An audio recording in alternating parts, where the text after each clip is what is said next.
Hi! Hello! నమస్తే. Welcome back to my channel. This is your angry bird Araku పిల్ల.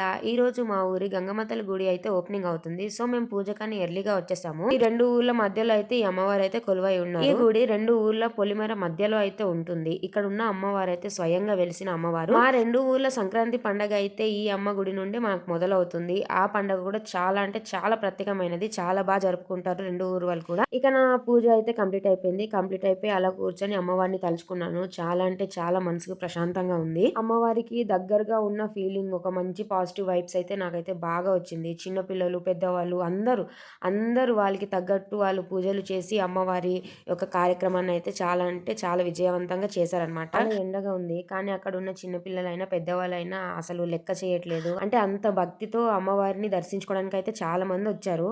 ఇక్కడ అమ్మవార్లైన అక్కమ్మ, చెల్లెమ్మలను చాలా అందంగా పువ్వులతోను, వారికి నచ్చిన వేపాకులతో చాలా అందంగా అయితే అలంకరించారు. అమ్మవార్లను చూడడానికి 2 కళ్ళు సరిపోలేదు. చాలా అంటే చాలా అందంగా ఉన్నారు చూడముచ్చటగా. ఇక నేను ప్రసాదం అయితే పులిహోర తీసేసుకున్నాను. తిన్న తర్వాత ఇక్కడ మనకి అన్న సంతర్పణ కార్యక్రమం కోసం ఇక్కడ ఏర్పాట్లయితే చేస్తున్నారనమాట. మధ్యాహ్నం భోజనం కోసం ఆయన కూడా చేశారు.